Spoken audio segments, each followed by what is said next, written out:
Hi, welcome to episode 3 of Perspectives with the Savage Gentleman. This is going to be a fun episode. We're going to be discussing the Mandela Effect. I love this topic. It's so exciting to me. It's one of those things that just twist and bend the mind. It's so much fun to discuss. So we're going to be talking about the Mandela Effect, what it is, why it's called the Mandela Effect, some of my theories on what causes the Mandela Effect, and do I believe it's real? Um, it's fascinating, and it's happening. And everybody I discussed the Mandela Effect with,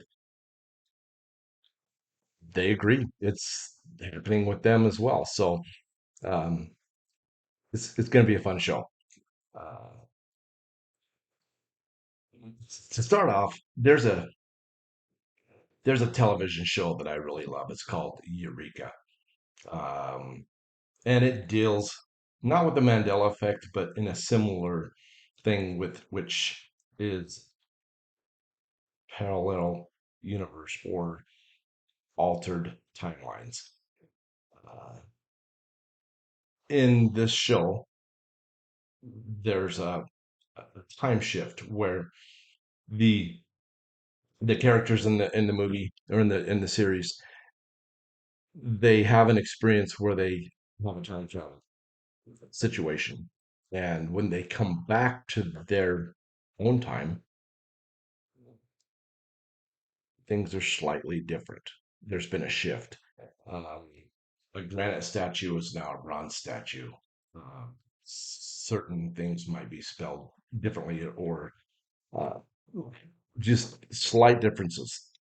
And this is where I believe we're dealing with the Mandela effect. I don't know if it's time travel, but it's really an incredible phenomenon because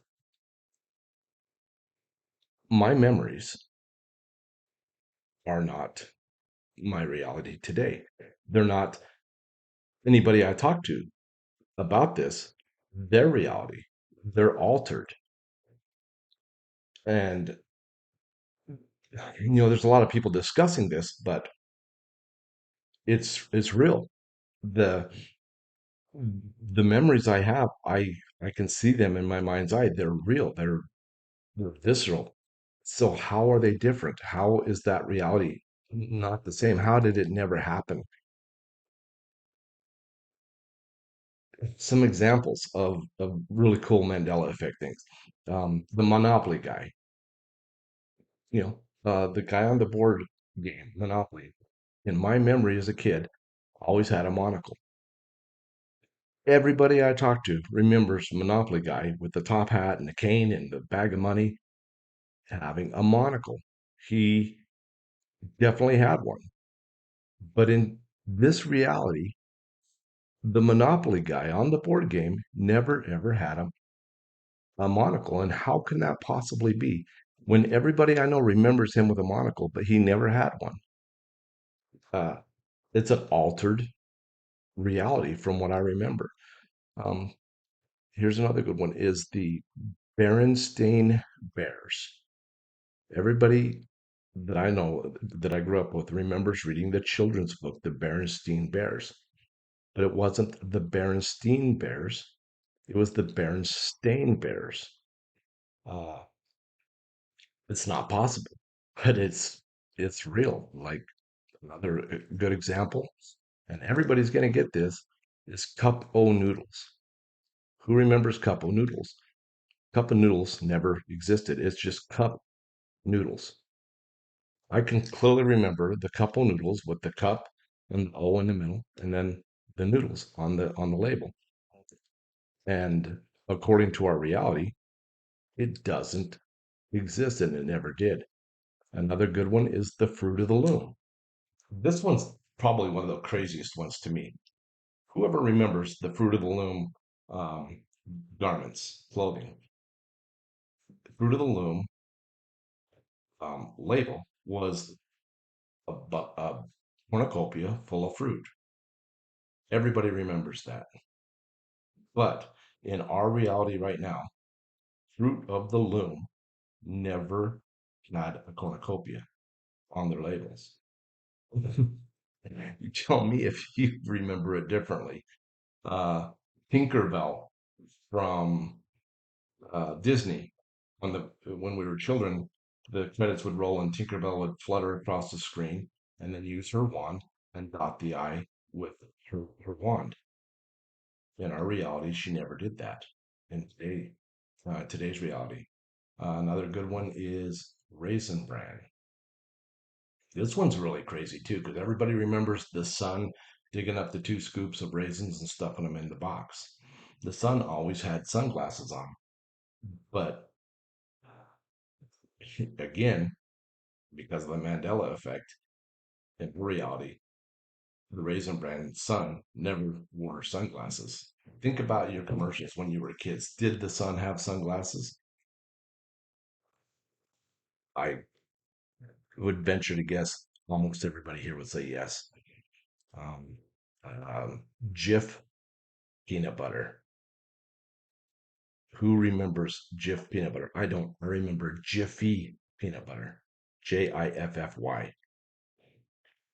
In our reality here, Jif peanut butter is the only one that exists. It was never Jiffy. Um, so how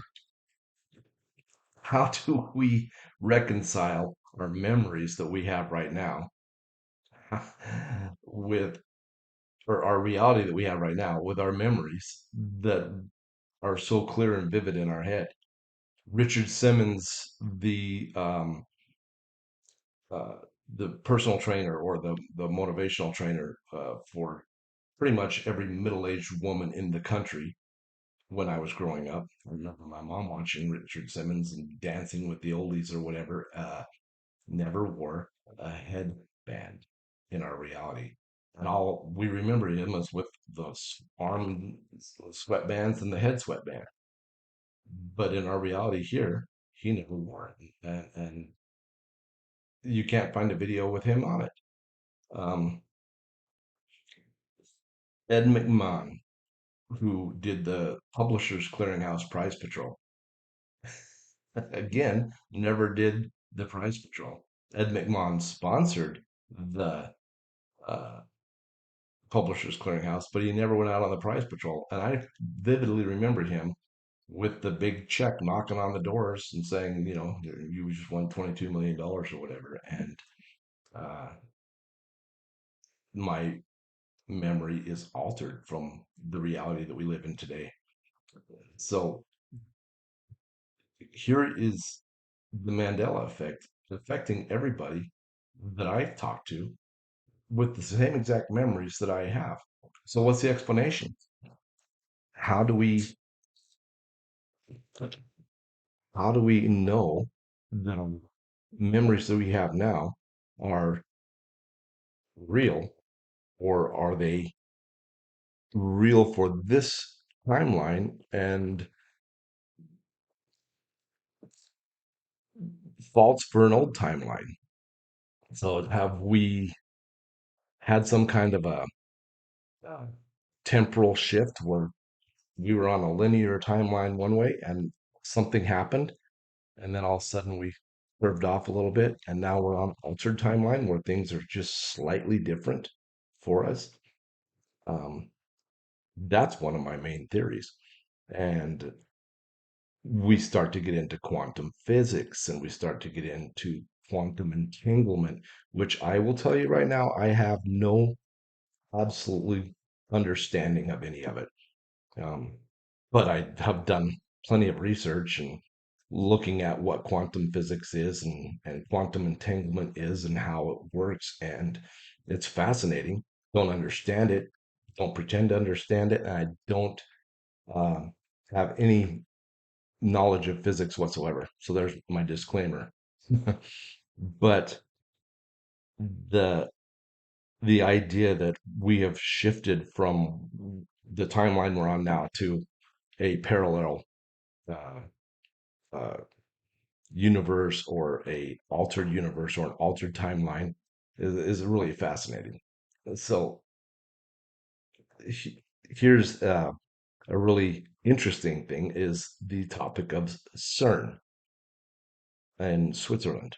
And CERN and the Hadron Collider dealing with quantum entanglement and colliding particles at near light speed to create black holes. Uh, as a science fiction junkie, that's fascinating to me that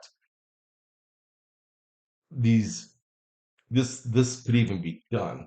And I remember when they first started to do the Hadron Collider, or talk about the Hadron Collider back in 2007. I remember listening to a lot of radio programs where scientists would say, "Do not fire up the Hadron Collider." Physicists were like, it is dangerous. It's you're dealing with things that are beyond our understanding and ir replaceable or irreversible. And so they went ahead and fired it up in 2008. And I remember leading up to it, the uh, the kind of outrage on both sides of whether it should be fired up or not fired up. And they fired it up and nothing happened. We went on our lives and everybody was happy. Uh, but when you get into the science of the Hadron Collider and what they're doing and black holes and if they were going to create something that would consume the world and destroy us all, obviously we're still here. So what happened at the Hadron Collider? What did they do? They supposedly fired it up and they created these mini black holes or these um, collapses in space and time. And they say they dispersed and these black holes were uh, instantaneous. They appeared and then they disappeared. And then they found what they called the um, boson Higgs boson God particle. Just the very fact that somebody is looking for the God particle and trying to recreate it and make it is a little wild to me. Uh, you're messing with things that probably shouldn't be messed with. But the Hadron Collider was fired up in 2008, and is that when our timeline got altered a little bit? Is that when we started to remember things differently? I don't remember at what point in my life I started to hear about these different anomalies that are not my recollection in this reality. So uh, CERN fires up the Hadron Collider. And there are a lot of rumors, and there are a lot of people who say that CERN was um, an evil entity, an evil organization. I have no idea whether they're an evil organization or not, but I do know that they put Shiva, the Hindu goddess of destruction, I believe she is. They have the statue to her of her on their the front of their building. Why would you put the goddess of destruction on the front of your building when you're creating such destructive or possible destructive things? Could be a coincidence. I don't know. Some people say that CERN has 666 in their very logo, and I'll show you an example of it. Uh, why would you put 666 in your logo and have the goddess of destruction on your logo or on your lawn? It's all pretty wild to me to think that these scientists are messing with all of this very destructive things or possible destructive things with that as their logo, um, and that is their mascot or whatever it would be.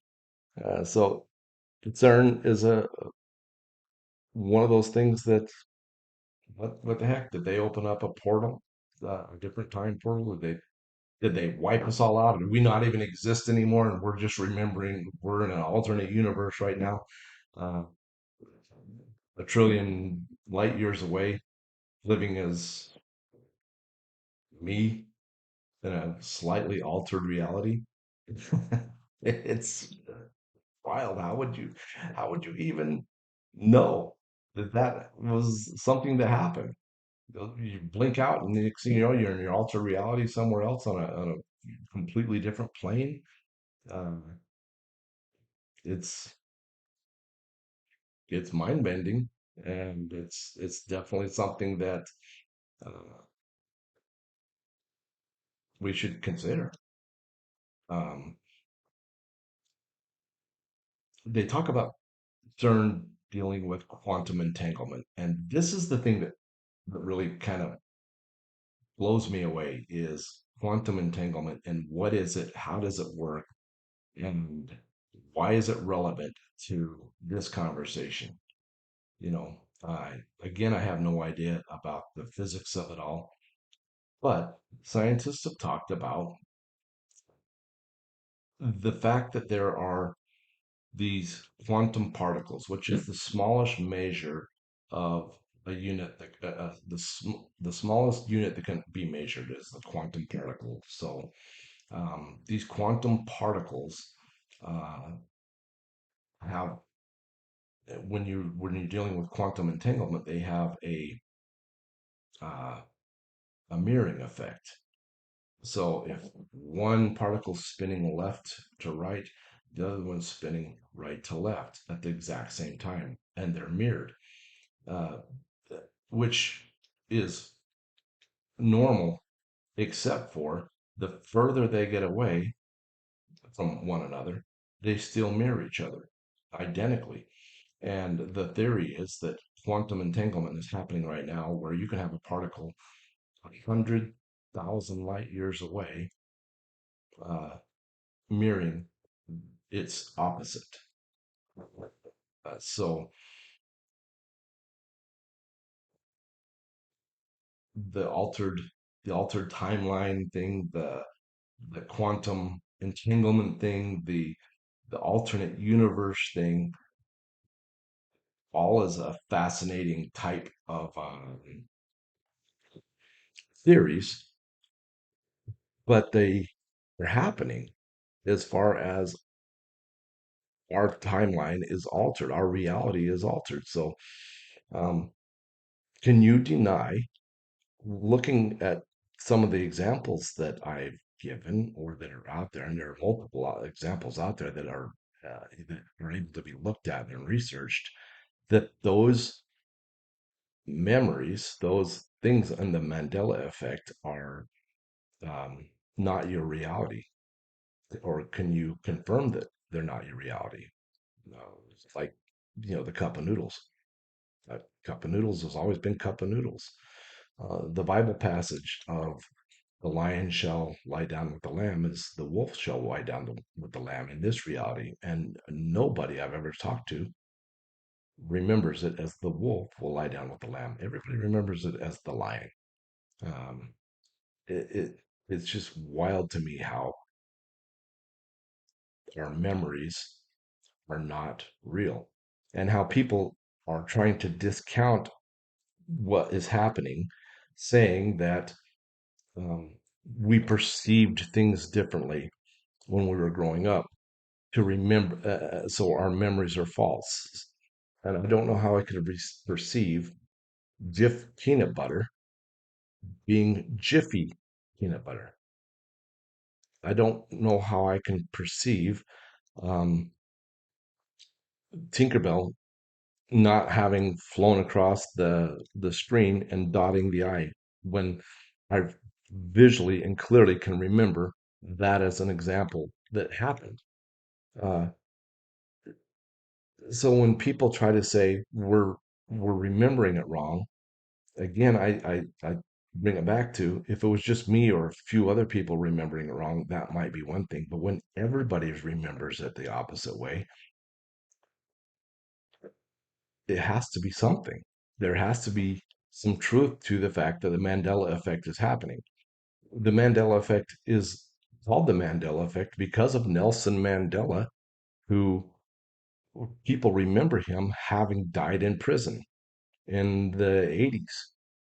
But in all actuality, he lived after he got out of prison up until 2013.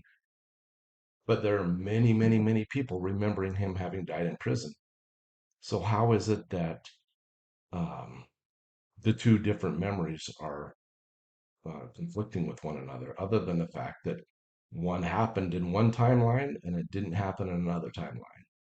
And so I don't know. What are your thoughts on the Mandela effect, and how do you feel when these specific things that we remember, or I remember, and others, uh, and you see them, how do you reconcile that in your head that the Mandela effect is fake, or what do you think of it? What is your thoughts on it? And going, does it make you want to know more? Does it make you feel like our reality has been bent, that we live in a matrix, or we live like in some kind of a social experiment where we've had all of our memories altered and they've scrubbed everything from the internet? What are your thoughts on the Mandela effect, and how does it work, and uh, what impact does it have going forward? Is it going to get worse? Is it going to get, even more altered, or is it going to kind of come back to, where our two timelines kind of merge back together where they're supposed to be? Anyway, this is kind of my thoughts on the Mandela effect. I'm excited to hear what you guys think about it. See if you think if you remember anything the way I remember it, or if there's any other examples of the Mandela effect, please share and let me know what you think. Let's see what it's all about. Thank you. I hope you have a great day, and we will talk to you again soon.